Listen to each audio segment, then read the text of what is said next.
Smalls. I suppose you don't even know who the babe is either. It's plugged. What? Chewing tobacco? Backy, man. What do you do with it? You're killing me, Smalls. Welcome back to Thinking Critical. This is Wes, and it's been an interesting year in 2020 as far as the X-Men go. Obviously, we had House of X, Powers and 10 wrapping up at the end of 2019. We had Dawn of X in 2020 with Ten of Swords being the premier X-Men event. And we're going to talk about everything. Well, we're not going to talk about everything. Okay, we're going to do a little list.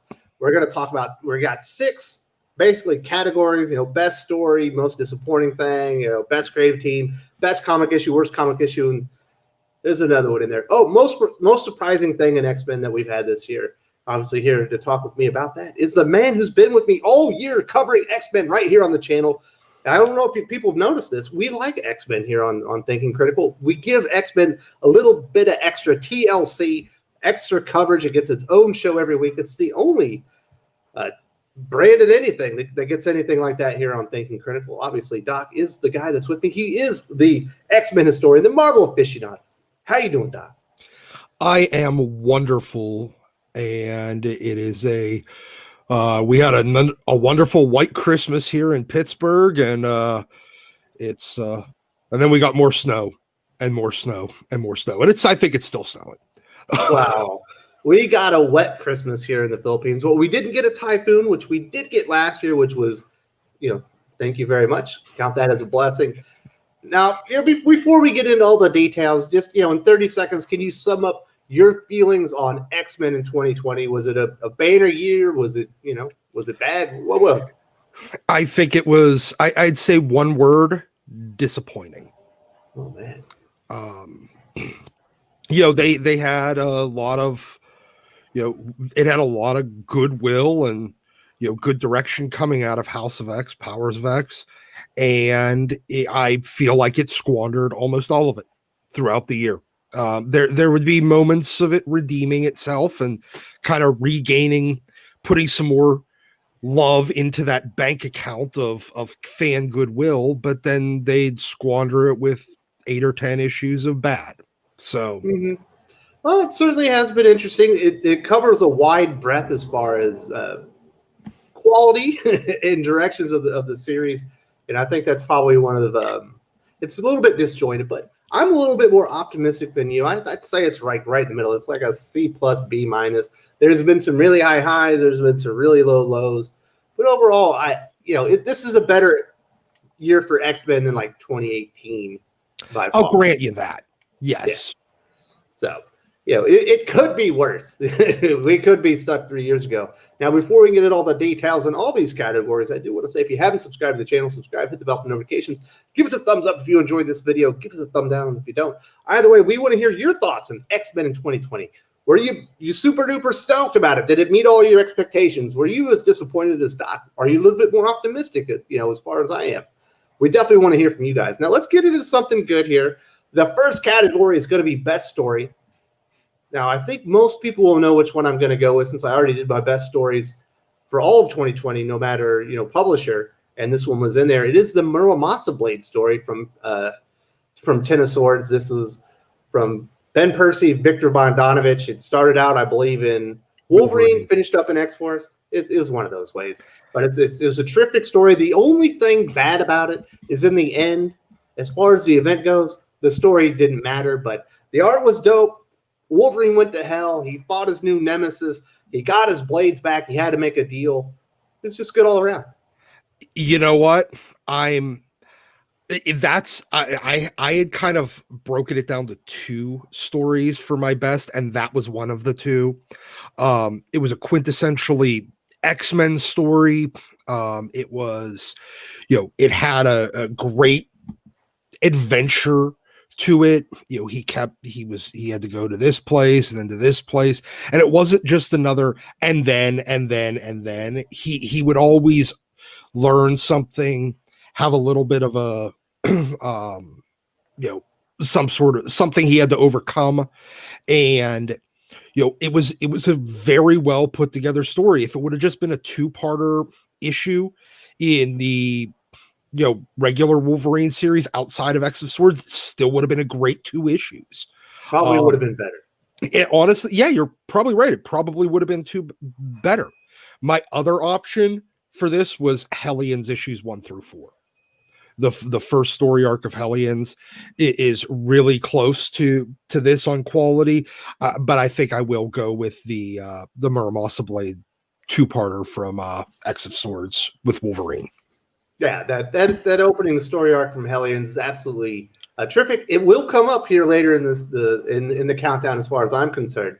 But I'm with you. Those are both really good. The other one that was kind of under consideration for me was the Xeno story arc in X-Force. But I think that's actually started in 2019 and ended in 2020. So I think we made the right choice. I think the Muramasa Blade tale in Ten of Swords was absolutely the cream of the crop as far as X-Men go in 2020. I did have one dark horse candidate for this one, and while it's not really an X-Men book, it is an X-Men book too. Juggernaut issues 1 through 4 so far. It's been a fun ride, just quintessentially superhero comic storyline. Nothing. I'm enjoying that one as well. But this is my only problem: is it feels like it doesn't matter because I'm seeing Juggernaut in other stories, and it doesn't seem to match up with that. Like I saw Juggernaut in Spider-Man, and I'm like, does this matter? Like it doesn't feel like it's taking hold. You know what I mean? Yeah, and I do agree with that. I mean, it feels like it might be a little bit out of continuity, but it's still a really fun story, and I get, it's not really connecting with the rest of the X line, which I think is both a good thing and a bad thing. Yeah, I'm with you. So let's take the stream down a little bit. Let's talk about our biggest disappointment. Now, there's a lot of things, and I could have went chalk and just said Ten of Swords, and I would have been correct. But I decided to go outside the box a little bit. There's a lot of things that you could have considered for this one. Mine's going to be plant villains. There are just so many plant villains. I can't disagree. I guess technically, or horticulture happened in 2019, but we're still hearing about them. The Terra Verde story and X-Force, Empire crossover, more plant animals in the latest issue of X-Men. We've got more plant beasts. I believe that one's actually Krakoa. A lot of plant. Yeah, I mean. Plants have to be up there because everything about Dawn of X has been about goddamn plants. Hey, I'm also tired of all the Krakoan plant-based technology. Yeah, everything is plants. Yeah. Everything is fucking plants. I mean, Forge is screwing around with plants now. I want them to build giant monster guns and rocket ships and shit. Like some mech armor or something. Yeah. I don't care about him playing with some fucking algae. No, you know what? Plant villains are up there, but I actually went a little bit different on this myself. I went with Jonathan Hickman. I feel as a showrunner, I guess you could say, for the X office, he has been a massive disappointment. He is either completely asleep at the wheel, or he entirely misjudged what people loved about the House of X, Powers of X story, and has, as far as I'm concerned, his talent evaluation for who he wants in this office is atrocious. His direction on it is poor. His clarity on what his goal is right now seems totally like he's just flying by the seat of his pants for every issue. I was skeptical of the one and dones for X-Men kind of coming into it, and this is because none of them feel like they really matter. And then you had giant-sized X-Men, which was just a waste of my time. Yeah, that one didn't come together well. So, absolutely, Jonathan Hickman could definitely be considered a disappointment. But like I said, there's a lot to choose from. But now let's get into something a little bit nicer. Let's go with our biggest surprise, and I went with definitely a good surprise. We just talked about it. Hellions. Absolutely. I was not expecting much from this when I read the first issue from Zeb Wells, Steven Segovia. I knew the art would be good because I like Segovia's work. I read the first issue. I was like, okay, mutant Suicide Squad. Yeah. Why the hell, why would anyone trust Mr. Sinister? But issue number 2 was lights out, and it really hasn't looked back even the issue that was in Ten of Swords, while it shouldn't have been there, was one of the better issues of Ten of Swords. And, I had almost no expectations coming into this. I didn't know what to expect after the first issue. I was like, this would be like a throwaway story. And it's turned out it's the best team book, even better than X-Force now. I have to agree with you completely. Hellions is... I don't know if it's the biggest surprise for me, though, because I do remember what Zeb Wells has done in the X Office previously. I really enjoyed his New Mutants run from, 10 years ago during the, prior to and then during the Regenesis era that, where Jason Aaron came into the X Office. And I thought he blew it out of the park with that. A huge hit. It was a good, solid every week book. Every month you could expect a pretty good issue of New Mutants. So I had high hopes for it. So I don't know if I could say it's the biggest surprise. Biggest surprise of it being the best X book, quite possibly. Yeah. But my biggest surprise was something that we actually won't see really come to fruition until 2021, but it happened in 2020, is them bringing Brett Booth into the X Office and actually hiring the guy. I mean, look, when I started harassing CB Cebulski on a daily basis to hire Brett to do some X-Men work, I didn't know if anything would ever come of it. I felt like I was going to probably be shouting into the void like usual whenever you're dealing with, Marvel creative, editorial side. They know what's best for us, and we need to shut up and just spend our money on it. But they actually listened. Now, whether or not that had anything to do with it, I don't really care. But them bringing him in, giving him issues, on his first one being for, the January issue of X-Men. Well, no, but the January issue of X-Men, and then X-Men Legends in March. And then I know he's got some more stuff after that. Because I think he's got 6 or 12 issues total that he's doing in the X Office. At least for the time being. I would love to see the man stick around longer. But yeah, I think the biggest surprise was they actually hired somebody that wasn't a Stuart Immonen clone or Lionel Francis Yu. Absolutely. So I'm excited for Brett Booth on X-Men heading into 2021.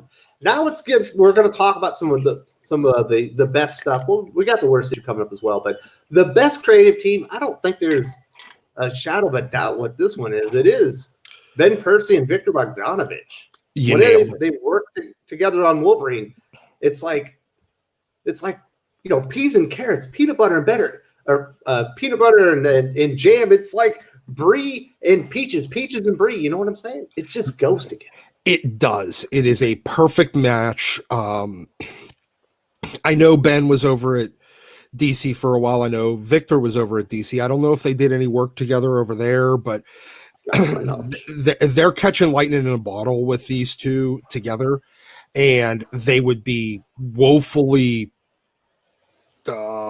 misled if they were to separate these guys in any way, because this is probably the issues with Ben Percy and Victor Bogdanovich are the best issues of Wolverine or X-Force since the 90s, period.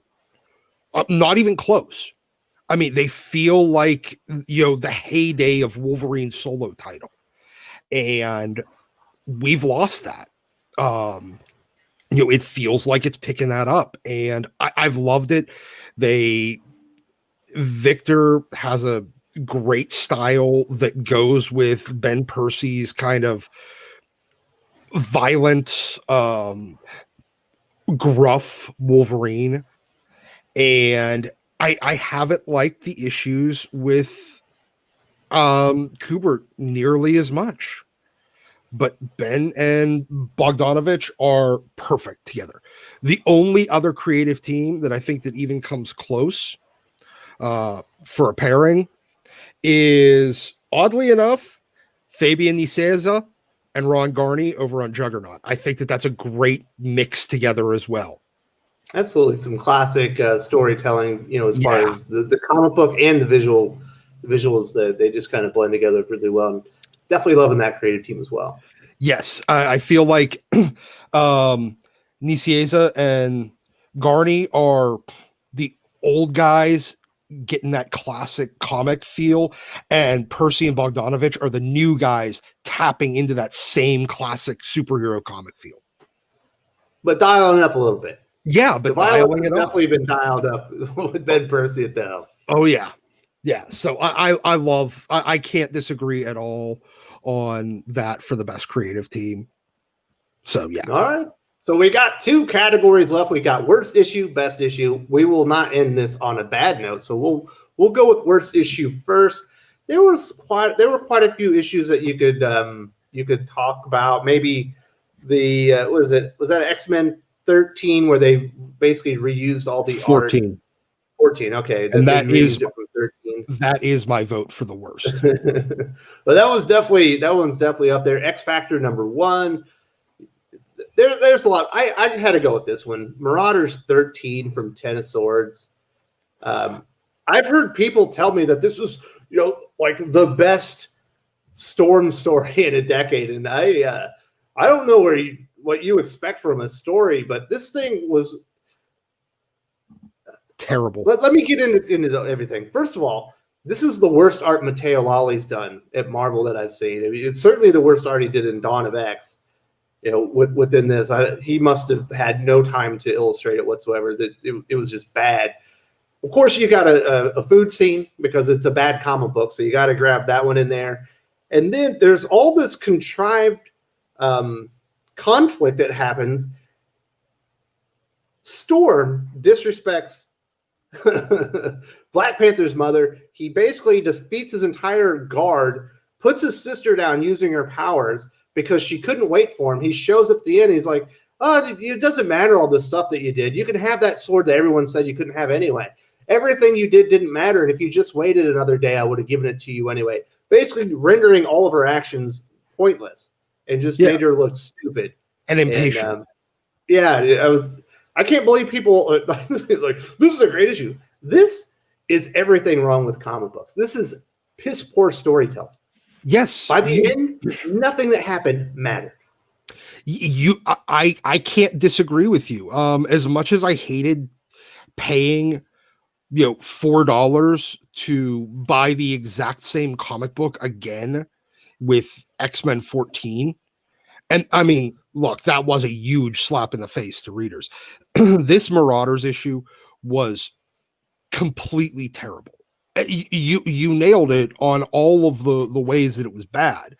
Look, I mean, this cast Storm in the worst possible light as a petulant, impatient child throwing a temper tantrum get her way and hurting people that are just trying to do their jobs because they're in the way from her doing something that, had she just like ninja'd her way in and stole it without going to her, to T'Challa's family first and basically foreshadowing the giant fight and putting Shuri in the friggin' hospital, you know what? She probably could have ninja'd in, ninja'd out, and it would have been a much better story of her trying to avoid all this stuff. But the fact that she didn't have to actually overcome anything in this entire thing because T'Challa had already, we find out in flashback, the blueprint how to steal his sword that no one else can touch. Exactly. Like, come on. Actually have some challenge. This cast Storm in the worst possible light. She's ineffective, impatient, impetulant, and rude. Absolutely. She literally went in their kingdom, beat up all their soldiers, beat up the person that's next in line to the throne, and then And then the king was so happy to see her that he just gave her what she needed. Yeah, exactly. Look, Get out of here. I have always hated the Storm T'Challa thing because it came entirely out of the blue. It was a left field addition by editorial, and the fact that they haven't just abandoned this and pretended like it never happened is the biggest damage to Storm last 20 years. But this issue actually somehow made it worse. I agree. Now let's talk about some good stuff. Now there were 3 issues. Yeah, 3 issues that I considered for best issue this year. Wolverine #1, which I thought was dynamite just as a single issue. X-Men #5, which was the Children of the Vault issue. I like that one a lot. But I decided to go with X-Men #6. It's the one about how Charles Xavier is basically using Mystique's relationship with Destiny and not basically resurrecting her so he can, like, she'll do his bidding, and just how evil he was that he wouldn't let her be with her wife. And then we also got the revelation that when Mystique was on the Forge, she actually saw Nimrod.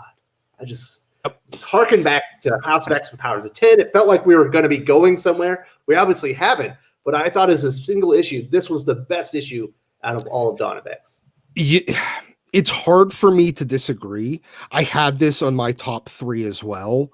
But because you're right. I mean, it shows the sinister side of Xavier, which, I mean, it's not like they haven't done enough of that in the last 20 years. But, you know, it shows Mystique's motivations for sticking around. It foreshadows probably her burning the whole goddamn island to the ground. It's it's just a great overall issue. The one that I picked though was Wolverine #4. And that's the one where they're in Alaska? Yeah, that's the one where he first goes through the gate. And yes, and he's at the bar, and you have all the patrons there. It turns out they're all people that hate him. Yep. And yes. I love that issue. I think it was Victor's first solo issue on the book. Mm-hmm. It was a great issue, and especially, you know, because it shows that you're at the end, you get Wolverine buried in the ice with the vampires and Omega Red. Yeah. It was. I thought that was a super fun, great issue, great cliffhanger. I couldn't wait until issue 5 came out. Absolutely. That's the one I had to go find that last page when I did the Ben Percy, Victor Bogdanovich little thing. I was like, I need that picture because the art was so good. I love that scene. Just looks like everything is hopeless, like he's dead. Yes, because drowning is the one way to kill Wolverine. He's full of metal. If he goes to the bottom of Alaska, he's just going to freeze and stay there forever. Yes, I love that issue. But I also can't disagree with you on X-Men 6. You got a lot of great plot progression. You got the hint of why Xavier doesn't want any precogs on the island. He doesn't want precogs on there because they'll tell everybody else what shitty thing he's about to do. Absolutely, I kind of love that. Yeah. So this is I still can't believe that they've done nothing with this issue. It was so exciting. They haven't even done anything with issue #5, which was the Children of the Vault. And I do think the single issue like one shot idea for X-Men has been a failure because you've had these great ideas and then no follow-up. Nothing. Now, thankfully, we will get a follow-up to the Children of the Vault in issue 18 or 19, the February issue. Mm-hmm. So I am looking forward to that. Absolutely. But yeah, I really, and I love this thumbnail of Mystique just being, you know, she's just straight up, I want my wife back. Yep. It's one of the most like emotional, like jarring panels in the entire run. Like, man, Charles Xavier is sick. Yes, and he's a bastard in this run. But yeah, so I can't disagree, and I thought it was a great issue. I can't wait for a follow up on it. All right, so that is our X-Men year in review. We've got the highs, we got the lows. We mostly went highs, 4 positive categories, 2 negative categories. But we definitely want to hear your thoughts. What did you think was the worst issue? What did you think was the best issue? What was your biggest surprise? Let us know down in the comments section. Doc, is there anything that you needed to say before we wrap this year in X-Men up and jump into Reign of X in 2021 with, I believe it's Wolverine and X-Men next week? Yeah, I'm really hoping that we get some improvement over 2020. I think that 2019 got us, gave us some momentum. 2020 kind of burned out a lot of that momentum. I hope 2021 can start getting us back, and I think, I think they can do it if Jonathan Hickman decides to wake up behind the wheel. Hey, I'm just sticking to the stuff I like. I'm reading Wolverine, Hellions, X-Force, and X-Men. And I'm not jumping in the other stuff. And I'm happier for it.